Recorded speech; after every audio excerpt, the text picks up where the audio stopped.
Hey everybody, welcome to One Shop Presents Around Town, Utah. Today we're going to be at Sign and Numbered, one of the coolest shops we found in Salt Lake. If you haven't been here before, you need to come check it out. It's sick. But before we do that, Brick's going to review Dark Reign. So, take it away, Brick. Hello everybody, that's right. I'm going to review Dark Reign, a New Orleans story by Matt Johnson and Simon Gain. This is a really cool book. I don't know if you folks know, but this week is the 5-year anniversary of Katrina hitting New Orleans. That was a devastating natural disaster. New Orleans was destroyed. The levees broke, the flooding came in, about 1,100 people died. It was nasty business for New Orleans and the United States. Now, I'm not going to sit here and talk about what it did politically. And this book is great because it doesn't really talk about this. It's about this security officer named Dabney who made a mistake a few years before Katrina, spent some time in jail.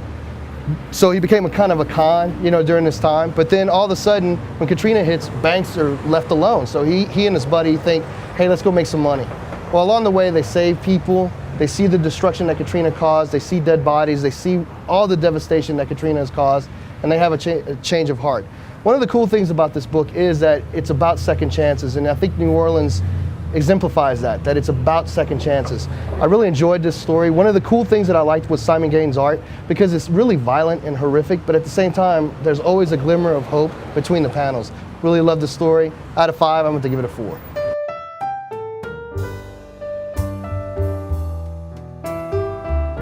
Speaking of great writers / artists, we had a chance to talk to Ted McKee during the Comic-Con, so check it out.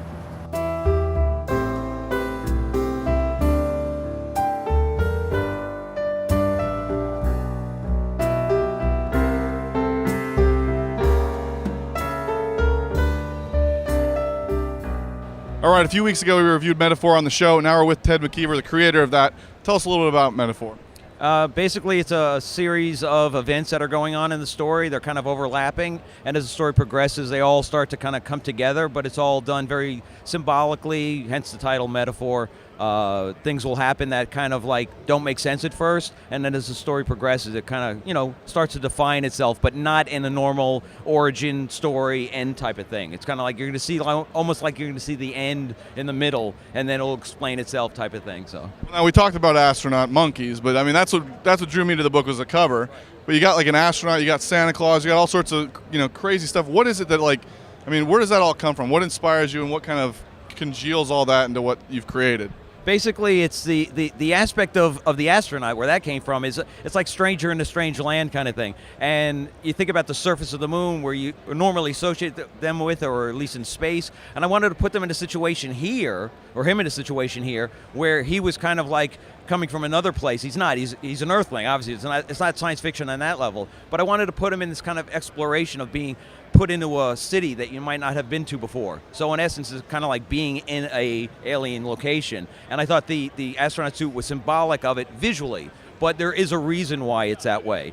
I would say, and the Santa Claus aspect is, again, having this person, who is underneath it, is something you find out later on, but I wanted to have this character that wore an outfit we're all used to seeing, but in this kind of like bizarre, like why are they walking around Coney Island dressed as Santa in the middle of, like summertime type of thing. Well, and that's what I appreciated about it, is that it felt like it made you stretch as a reader to kind of figure out what's going on, but it also didn't seem like it was, you're not being so deep where it's like, oh, well, he can make up whatever he wants. How do you find a balance with that where, you're not just saying, well, if you don't get it, it's because you're stupid? I mean, I feel like there really is meaning behind all you're doing. Yeah, there is. Everything, every panel, every character, every situation, there's a back to that. There's a story to it.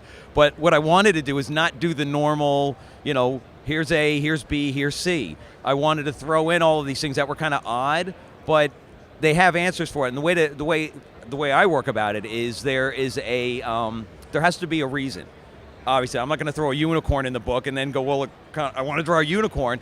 The way to get around that, or the way to get through that, is to have an ending, obviously. So to me, it was almost like I knew what the ending was, I knew what the reasons were, and then I kind of backtracked on that and just started throwing stuff in that kind of threw people off a little bit. I mean, if I had this woman standing there holding a tattoo sign and she's a tattoo artist, it kind of like, oh, well, that makes sense. I wanted to throw some stuff in by kind of putting this facade up that instead of making it like something that's typical, make it so far off the path, like why a Santa suit? And to me, it's just because it's so out of place. It kind of throws you off, but it's not out of place in the sense that I just wanted to do it to be kind of freaky about it, No, it's a sick book. You guys need to check it out if you haven't already. Thanks again. We appreciate it. No problem, man. Thanks. All right, we're here at Signed and Numbered with Leah Bell. Thanks for being on the show. Thank you for having me. Tell us a little bit about the store. Signed and Numbered is a poster shop / frame shop, and we sell limited edition posters and also other handmade things, and we do custom framing, which is also, their frames are also built from scratch. So. Very cool, and I mean, pretty reasonably priced, so you got to come check that out.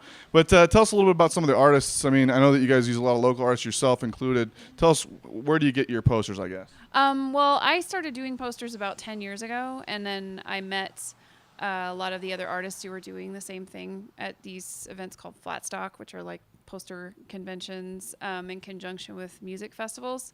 And so I'd meet the people there and just kind of became friends from that. And then when I decided I wanted to open the store, I contacted all these artists that I knew from around the world, really, and had them send stuff. So it started that way, and then more have been coming in, and local people. And then we did a lot of group shows at our other location. We had a location before this one where we had more of like a gallery walls. So we would do group print shows, and so we collected a lot of the work we have in here from those as well. Excellent. And your style is very distinctive. What is your favorite, what is your medium that you like to work in the most? I work in screen printing. I started out mostly as like wood block and linoleum block printing. So my screen printing, I've been told, has that same kind of style to it. But screen printing is just a lot easier for gig posters. When you have to print like a run of 100, it's really, screen printing is a lot faster and easier to do than woodblock printing. So, do you have any particular favorites or any posters you've done where you're just kind of like, yeah, that turned out pretty dang good? My favorites of my own work, I did a poster for the Pixies on their reunion tour in 2004, I believe it was. But that one was really special to me because they're my favorite band. So that one, and also any poster that I've done several posters for Weezer, which is my brother's band. So I like doing stuff in collaboration with him too. So. Very cool. Well, you guys need to come check it out. It's on 2100 East and 2100 South. Is that right? So come check it out. Awesome store. If you guys are into art, if you're into concert posters, this is a place for you. All right, well, that's our show. Thanks for watching. We want to thank Night Flight Comics, greatest comic book store in the world, our sponsor. We also want to thank ComicsNexus.com, BigShinyRobot.com, OneShotPresents.com, which is thanking ourselves, but that's good.